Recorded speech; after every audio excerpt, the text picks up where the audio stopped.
Report is next on 91.5 WBEZ.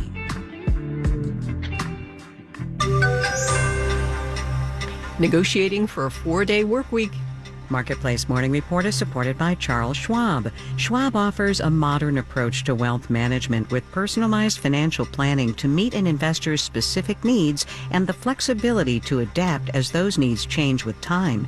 Learn more at schwab.com/plan. From Marketplace in Washington, I'm Nancy Marshall-Genzer in for David Brancaccio. First, the Biden administration's charm offensive in China continues today with a visit by Commerce Secretary Gina Raimondo. She's the third high-ranking U.S. official to visit Beijing this summer. The message is the same. The U.S. wants to maintain strong economic ties with the world's second-largest economy. How remains the unanswered question. Marketplace's Noah Safo has more.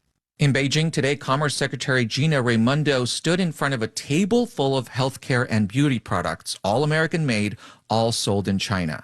The message that there's lots of room for economic cooperation. There are also a lot of obstacles. China's government has mostly stopped talking with the U.S. over issues such as military operations and climate change policies. That's in retaliation over then Speaker of the House Nancy Pelosi's visit to Taiwan a year ago.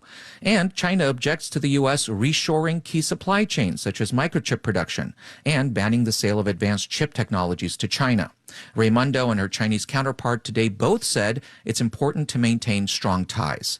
But there has yet to be any specific breakthrough, despite earlier visits by Secretary of State Antony Blinken and Treasury Secretary Janet Yellen. Over the next few days, it will be Secretary Raimondo's turn to try to achieve one.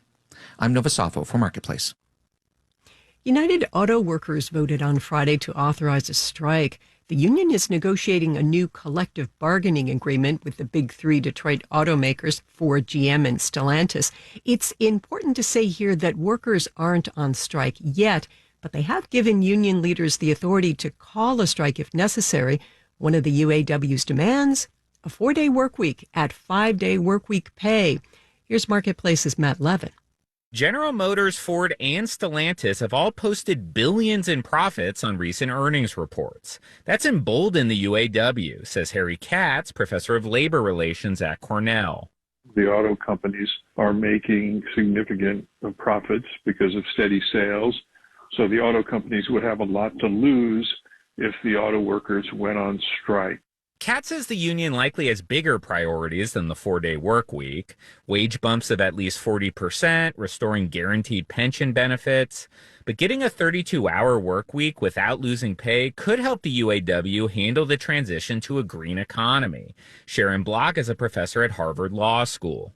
It's a well-known fact that assembling electric vehicles takes fewer person power hours than an internal combustion engine. The EV transition poses another challenge for auto workers, unionizing the plants that build EV batteries. I'm Matt Levin for Marketplace. Let's do the numbers. The FTSE in London is up a fraction. The Dow, S&P, and NASDAQ futures are all up less than 0.5%, with the Dow future up around 70 points. The 10-year Treasury yield is higher at about 4.2%.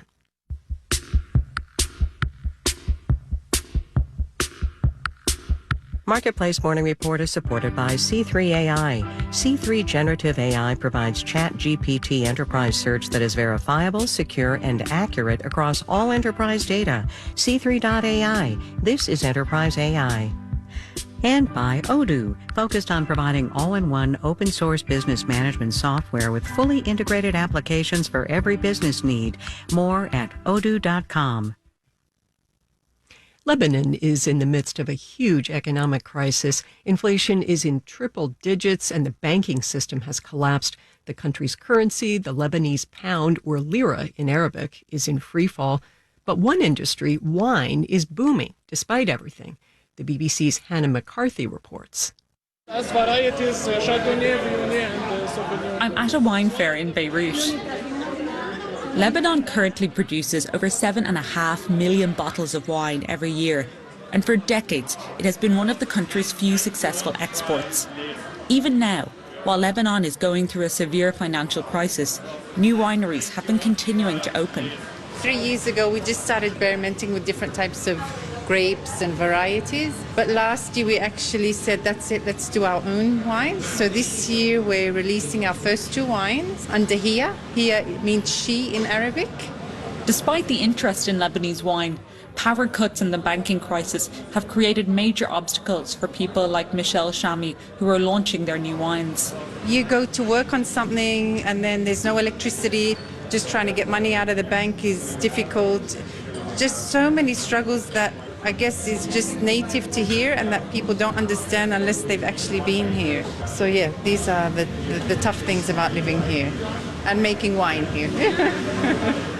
Gaston Hochar's family has been making wine in Lebanon for 3 generations.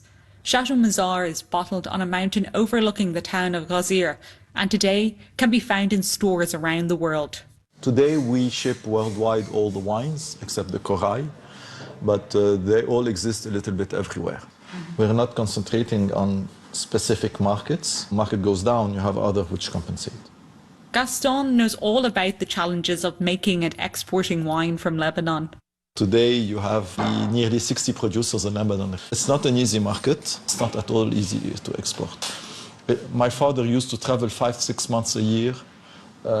This year is challenging because you have a lot of things happening all over the world between inflation and the Ukraine, Russian war. But we have a certain resiliency. The one thing Gaston isn't worried about is demand for Lebanese wine. People who are knowledgeable in wine realize that these tastes are not often found all over the world. And so therefore, if they want these characters, then they have to buy Mazar. And therefore, the demand is there, and I'm not afraid it's going to disappear. Amidst all the economic gloom in Lebanon, Lebanese wine looks set to remain one of the few bright lights for the country for some time to come. In Lebanon, I'm the BBC's Hannah McCarthy for Marketplace. A lot can happen in a day when it comes to the economy and all its moving parts, from workplace culture to markets. We've got you covered here on the Morning Report and in the evening. You can check out Marketplace with Kai Ryssdal on Public Radio, podcast, or at marketplace.org. I'm Nancy Marshall-Genzer with the Marketplace Morning Report. From APM, American Public Media.